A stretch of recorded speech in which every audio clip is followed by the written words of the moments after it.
Olá a todos, graça e paz. Primeiramente eu quero agradecer os inscritos no canal, pelo engajamento, pela participação nos comentários, também pelos likes que são deixados, isso ajuda a aumentar a relevância no canal no YouTube e também pelos compartilhamentos nas redes sociais. Deus abençoe a vida de vocês, muito obrigado.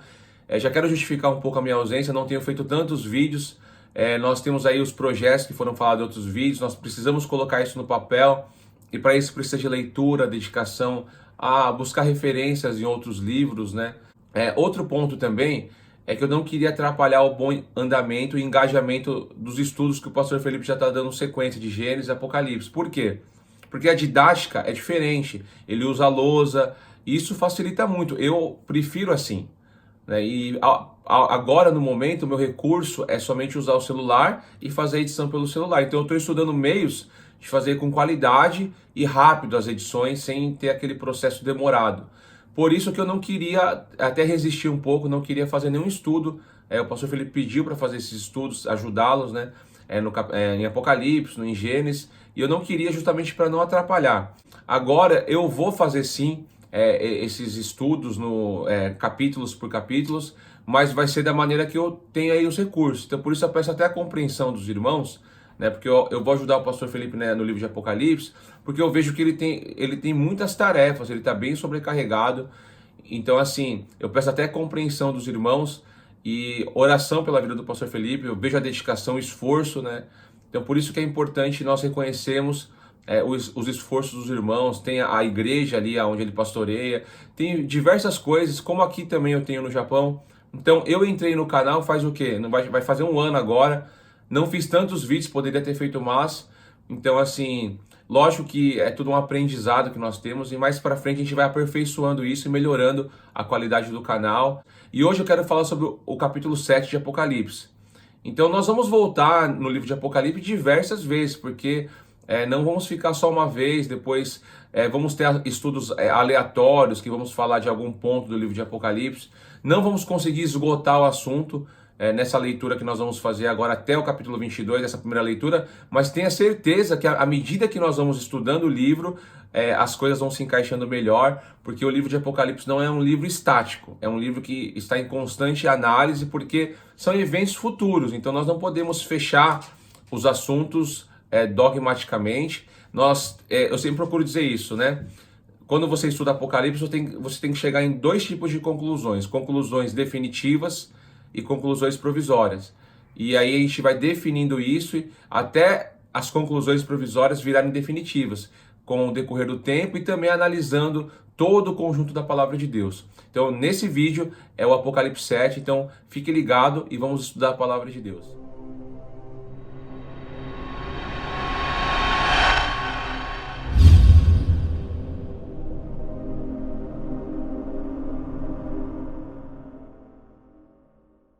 Apocalipse 7. Antes de nós entrarmos na leitura do livro, eu quero falar algumas coisas, e talvez eu vou ser um pouco repetitivo, mas isso é necessário. O livro de Apocalipse depende da bagagem doutrinária que você tem, absorve, você vai interpretar esse livro. Não tem como você fazer um estudo só do livro de Apocalipse se você não tem uma bagagem de outras doutrinas, como por exemplo, quando você tem uma doutrina que você entende que Israel e igreja são povos distintos, com promessas distintas, evidentemente você vai para o livro de Apocalipse com um olhar diferente. Essa visão é a visão dispensacionalista. Por outro lado, você tem a visão a qual defende que Israel e igreja é um só povo, unidos no corpo de Cristo, que é a doutrina do um só povo, que você tem muito isso na teologia da aliança, do pacto ou do novo pacto, que são várias vertentes dessa escola teológica. O que nós temos que fazer? Nós temos que analisar todas as escolas e desmembrar, no sentido de pegar aquilo que é bom, né, e aquilo que não é coerente você descarta. Então por isso que é difícil definir a minha visão ou escola escatológica, porque eu gosto de analisar as escolas e absorver aquilo que você vê que tem coerência nas escrituras sagradas. Isso é importante. Então por isso que as leituras dessas duas escolas são diferentes no livro de Apocalipse.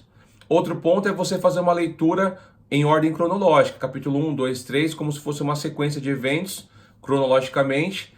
Eu não leio dessa maneira, a minha leitura é uma leitura que eu faço em um ciclo de Análips, né? E esse ciclo eu encontro no meu entendimento, no livro de Apocalipse, 8 ciclos, mais ou menos, que você tem. Por exemplo, o capítulo 6 e o capítulo 7 é um ciclo que foi revelado ali para identificar tanto os acontecimentos ali da ascensão do anticristo, da última semana, e também você tem a volta de Cristo, já estabelecendo ali a vitória dos vencedores, dos santos em Cristo Jesus. Isso é muito importante. Por quê? Justamente porque você já tem esse ciclo fechado, e quando você tem o capítulo 8, 9, 10 e 11, vai ter um outro ciclo com detalhes diferentes. Assim como você vê em Gênesis, no capítulo de número 2, versículo 4, você tem ali os 7 dias da criação findado. No capítulo 2, versículo 5 em diante, até o final do capítulo 3, você tem o detalhe do sexto dia. Então isso é muito importante lembrar. Por quê? Porque não são duas criações. Eu já vi pessoas dizendo isso. São eventos, o mesmo evento vistos de ângulos e detalhes diferentes. Dito isso, quando você vai para o livro de Apocalipse nessa perspectiva, você vai olhar o capítulo 7 e o capítulo 14. Tem dois 144 mil. Não são dois povos diferentes, 144 mil. São o mesmo, vistos de ângulos diferentes. Assim, o capítulo 7 ele está muito ligado com o Apocalipse 21. Eu sempre tenho falado da análise do capítulo 21 e 22 em relação ao capítulo 20, né, que está detalhando o milênio no capítulo 21 e 22. Nós vamos falar sobre tudo isso, né? Então tenha paciência, são muitos assuntos, não dá para destrinchar em vídeos de 1 hora. Você tem que ter muito tempo para estudar, para a gente poder passar os pontos com os irmãos. Isso a gente vai colocar em materiais escritos, gráficos, né? Dito isso daí, vamos fazer a leitura do capítulo 7, versículo 1. E eu não vou destacar tudo detalhadamente, eu não vou ser detalhista no 144 mil, porque é um processo ainda que eu estou estudando, vendo alguns pontos que eu acho interessante para poder encaixar. Então vamos pegar o versículo 1 que diz o seguinte: Depois disso vi 4 anjos em pé nos 4 cantos da terra, conservando seguros os 4 ventos da terra, para que nenhum vento soprasse sobre a terra, nem sobre o mar, nem sobre a árvore alguma. Olha que interessante, você tem aqui 4 anjos nos 4 cantos da terra, segurando seguro os 4 ventos da terra. O que seriam os 4 ventos da terra? Então eu queria colocar esse ponto aqui em destaque. Quando você pega a referência cruzada nas Bíblias, você vai ver que vai apontar para Zacarias capítulo 6, versículo 5. Mas isso você vai encontrar em Zacarias 2, Daniel capítulo 7, Jeremias. Não tem todas essas referências cruzadas na sua Bíblia, né? Pelo menos as que eu vi, né? Tem bastante Bíblias aqui. A maioria é Zacarias capítulo 6, versículo 5. Então eu queria ler esse texto do versículo 1, Zacarias 6, 1. Outra vez, levantei os olhos e vi, e eis que 4 carros saíam dentre 2 montes, e esses montes eram de bronze. No primeiro carro, os cavalos eram vermelhos, no segundo, pretos, no terceiro, brancos, e no quarto, baios. Todos eram fortes. Então perguntei ao anjo que falava comigo: Que é isto, meu senhor? Respondeu-me o anjo: São os 4 ventos do céu que saem de onde estavam perante o Senhor de toda a terra. A pergunta de Zacarias para o anjo foi interessante, porque ele olhou para 4 cavaleiros, que aponta para os 4 cavaleiros de Apocalipse, e ele pergunta: quem são esses? Ele vai dizer: são os 4 ventos dos céus. Uma coisa que é interessante ver nesse texto aqui é que esses 4 cavaleiros está ligado com o livro de Apocalipse, mas aqui está falando do vento nos céus, os 4 ventos dos céus, e em Apocalipse os ventos da terra. E por causa dessa análise que eu estava meditando, é que eu mudei uma posição que eu tinha. O pastor Felipe fez o vídeo aí do Apocalipse 6, e ele falou de 3 aspectos do cavalo branco, e essa era uma das divergências que nós tínhamos em relação ao cavalo branco. Eu acreditava que era o cavalo branco era Cristo, e o cavalo branco, o anticristo. Então a gente debatia, eu colocava os textos, ele me apresentava os textos também. E esse é um dos assuntos que eu acho interessante. Nós tínhamos divergência, mas não perdemos a unidade, justamente porque é uma coisa periférica, não é uma coisa central, né? Os cavalos era bem periférico mesmo. Então, tanto que no livro, na apostila do Apocalipse Simplificado, que eu escrevi algumas coisas ali, ele colocou até o cavalo branco, anticristo e Cristo. Mas eu quero reconhecer isso aqui no vídeo, que realmente o pastor Felipe estava certo, né? Eu peço até perdão, fiz alguns vídeos falando que o cavalo branco é o anticristo, por estudar o capítulo 7 e esses 4 ventos, porque ele pediu para mim fazer o capítulo 7, então eu comecei a estudar. Por isso que é importante, tenha suas conclusões, aquilo que você vê que dá para ter uma modificação no futuro, provisória. A minha conclusão do cavalo branco sempre foi provisória, nunca foi definitiva, porque você pode mudar nesses pontos. Então o que acontece é que realmente fica mais fácil no sentido para você entender outros textos, ser o anticristo é o cavalo branco. Agora, dito isso, eu vou explicar o porquê.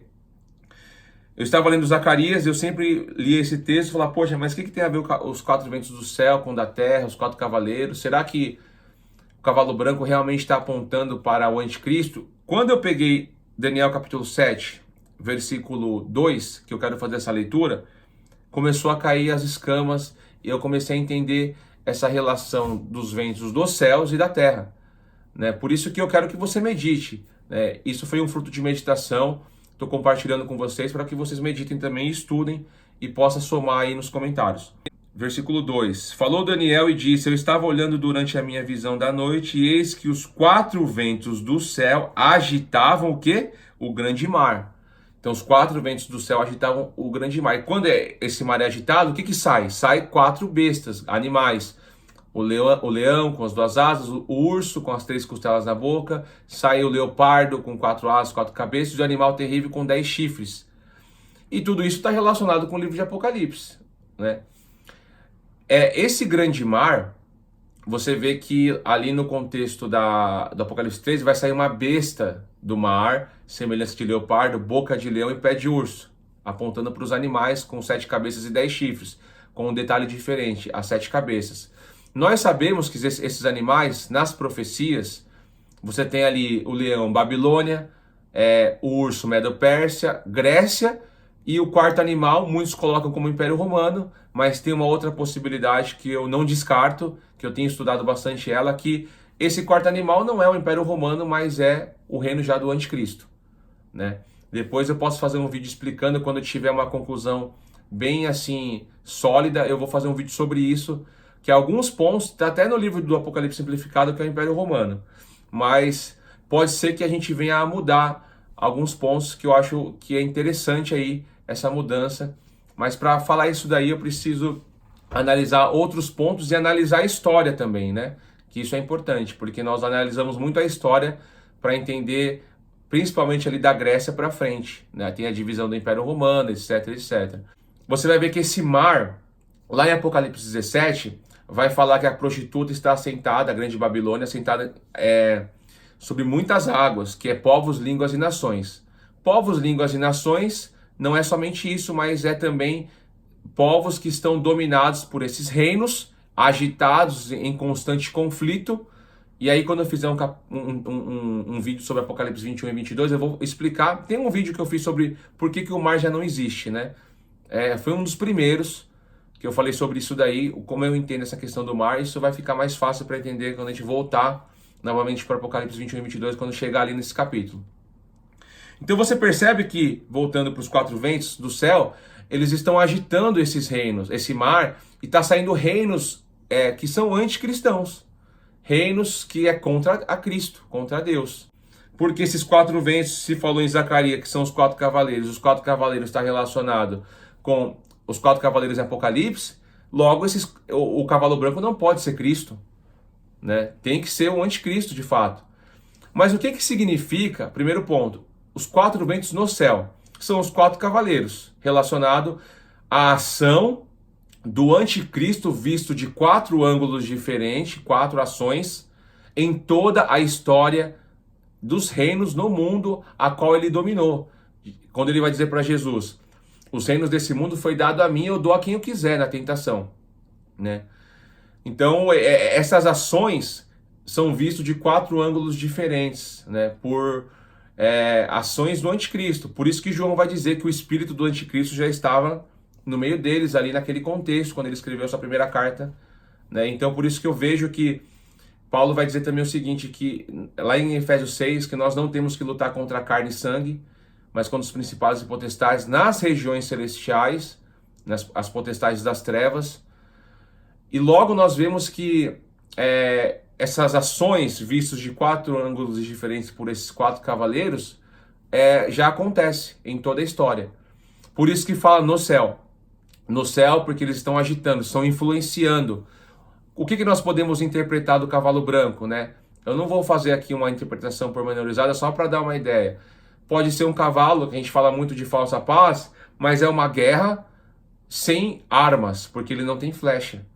Então é o anticristo, ideologias anticristãs, né? O pastor Felipe até citou, a gente estava conversando sobre isso. Ideologias anticristãs que você vê em toda a história, várias ideologias marxistas, positivismo, evolucionismo, anticristão. A ONU prega várias ideologias anticristãs. É só você pegar a Agenda 2030, que você vai ver várias coisas ali que são contra princípios da palavra de Deus. É uma luta sem flechas, sem guerras. O cavalo vermelho já é um outro aspecto, luta com guerra. Ele faz luta com espada.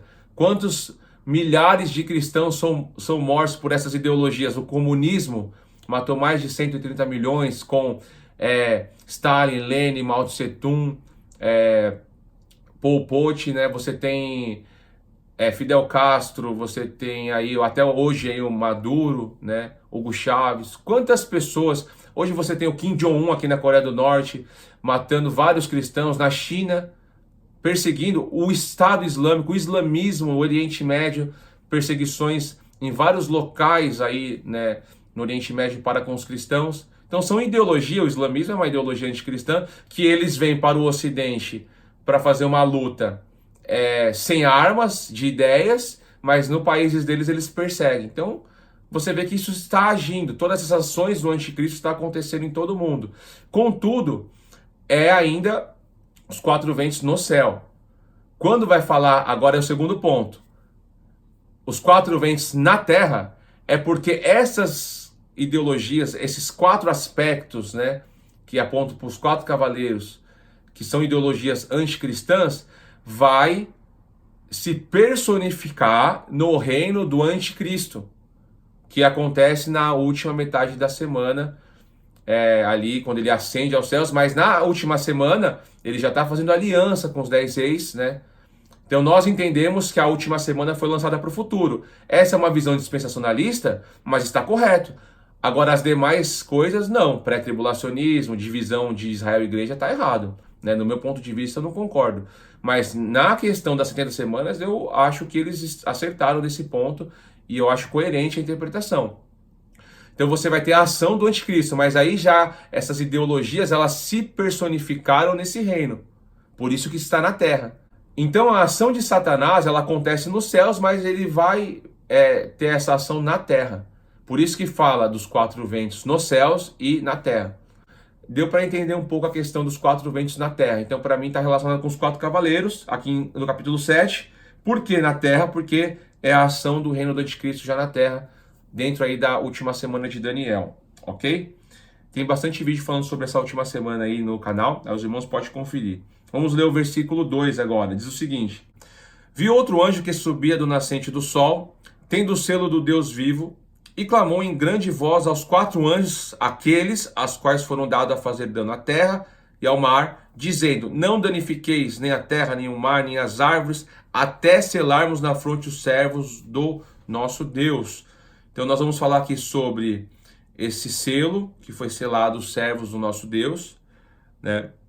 E esses 4 anjos, eles têm o poder para danificar a terra, mar, e não era para fazer isso até selar. Observe que no versículo 1, esses 4 anjos estão segurando os 4 ventos da terra. O que eu entendo? Toda a ação do inimigo, ela é feita por permissão de Deus. É Deus que levanta reis e abate reis. Deus que permite isso.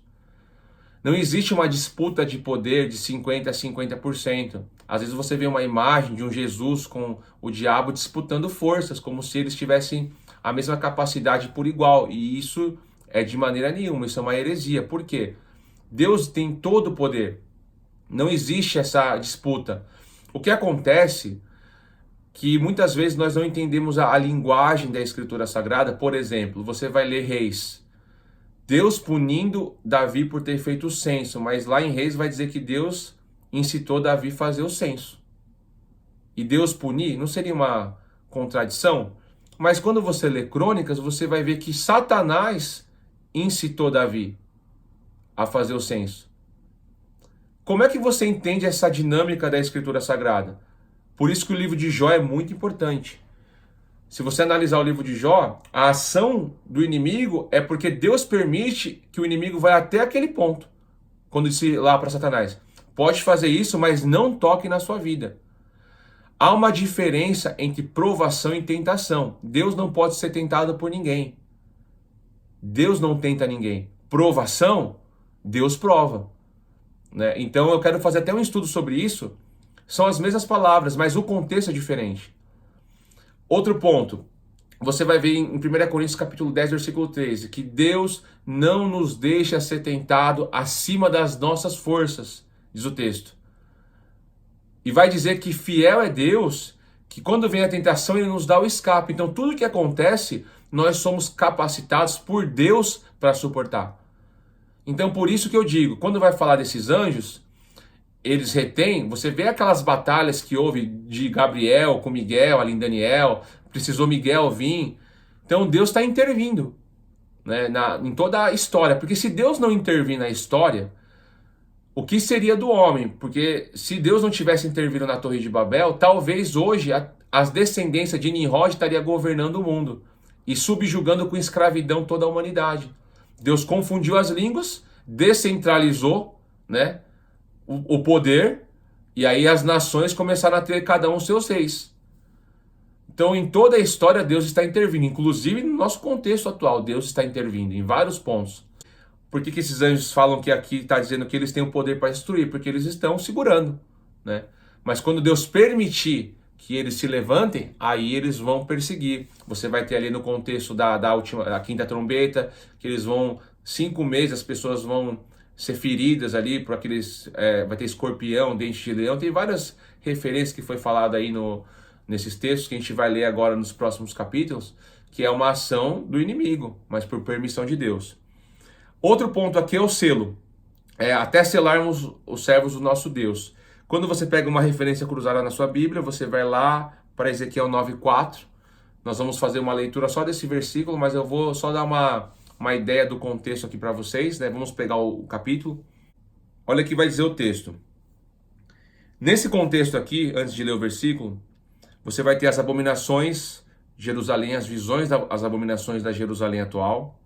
Você vai ver o castigo de Jerusalém, e dentro desse contexto, desse castigo de Jerusalém, que você vai ter o quê? Vai ter esse versículo 4, olha o que vai dizer. Ele disse, passa pelo meio da cidade, pelo meio de Jerusalém, e marca com um sinal a testa dos homens que suspiram e gemem, se lamentam, né? Por causa de todas as abominações que se cometem no meio dela. No meio de quem? Da Jerusalém atual. Isso a gente vai falar em Apocalipse 17 e 18 sobre a Grande Babilônia. A Grande Babilônia está relacionada com a Jerusalém atual. Por isso que está falando que vai selar esses, né? Por que eu estou dizendo isso? Porque o que é esse selo do Deus vivo? Isso acontece em toda a história. Se você for analisar, essa Grande Babilônia, ela está montada sobre aquela besta de 7 cabeças que apontam para reinos em toda a história bíblica. Egito, Assíria, Babilônia, Pérsia, Grécia, etc, etc. Quando você olha para esse texto, você vê claramente o seguinte, que essa mulher está presente em todos esses reinos. Então, quando você olha para o contexto do Egito, da Síria, você vê que a Jerusalém atual, muitas vezes, se prostituindo com outros deuses, né? Lógico que dentro desse meio existia os fiéis, né? Então, tanto que Jeremias vai profetizar a queda de Jerusalém, Nabucodonosor vindo. Então, por isso que eu vejo que Daniel era um homem que foi tirado dessas abominações, Sadraque, Mesaque e Abidnego. Então existem homens fiéis em toda a história saindo dessa Grande Babilônia, né, que é a Jerusalém atual. Muitos não defendem isso, falam que a Igreja Católica, ou até Meca, falam de Meca, né. Tem alguns pontos que eu estou estudando quando vai falar sobre a Nínive, sobre a grande cidade, sobre Tiatira. Então, para mim, a Grande Babilônia, ela envolve sim essas cidades. Depois eu quero falar também de Tiro, mas eu quero fazer um estudo específico, porque como a Grande Babilônia, a palavra Babel é confusão, a gente tem aí vários pontos que dá para encaixar, que faz sentido, porque é uma união, é uma mistura, né? Mas a gente não pode descartar Jerusalém atual, porque tem muitos textos falando, Ezequiel vai falar isso no capítulo 16. Então você vai ver ali em Apocalipse dizendo, sai dela, povo meu. Sai da onde? Sai desse sistema de prostituição, dessa infidelidade, né? Então, a Grande Babilônia, ela não pode estar relacionado com uma nação que não conhece a Deus. É uma nação que conhecia o seu Deus e se prostituiu, né? Eu vejo nesse sentido. Então a gente tem que sair dela, desse sistema de prostituição. E quando eu falo sistema, hoje nós temos essa expressão, sistema religioso, muitos falam, né? Sai dessa denominação A, B, C, que é um sistema religioso. Não é isso, né? CNPJ, essas coisas que são colocadas por causa de nós sermos coerentes com a lei. Se a lei exige isso, se não tiver, é difícil você reunir uma grande quantidade de pessoas, que isso é contra a lei, nós temos que seguir a lei. Enquanto uma nação não tem perseguido os cristãos, nós temos que ser de acordo com as leis das nações, que não fira os princípios da palavra de Deus. Então tem muitos irmãos, homens de Deus, pastores, líderes, né, de Deus. Então não é sistema religioso. Quando eu falo de sistema, é sistema de prostituição, de infidelidade com a palavra de Deus.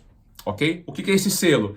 Esse selo é a ação, no meu entendimento, do Espírito Santo, por isso que você vai ver ali em Efésios, falando sobre o selo, que nós somos selados pelo Espírito Santo. Isso é importante, né, analisar. E no contexto da grande tribulação, você vai ter o quê? Essa porção dobrada, esse avivamento, né? Assim como aconteceu em Atos 2, um derramamento do Espírito sobre toda a carne, vai ter isso novamente, mas com uma porção dobrada nas últimas chuvas. Assim como aconteceu com Elias e Eliseu. Eliseu recebeu porção dobrada. Então você vai ver um grande avivamento. Você tem uma grande tribulação, mas você também tem um grande avivamento, né? Deus se irando contra o dragão e o seu reino, contra o anticristo, né? Por isso que é importante lembrar disso. Então esse selo está relacionado com isso. Quando você vai ler os selados, você vai ver os 144 mil. Esse é um ponto que eu não vou entrar em pormenores. Eu vou fazer uma leitura aqui. Eu tenho que fazer um vídeo separado, porque 144 mil envolve Israel e igreja. Como eu disse no vídeo, no início do vídeo. Depende de como você interpreta, vai mudar a sua leitura. Então, assim, no meu entendimento, 144 mil representa o quê? A totalidade do povo de Deus, do corpo de Cristo. Por que 144? Né? Por que esse número? Será que é um número de precisão?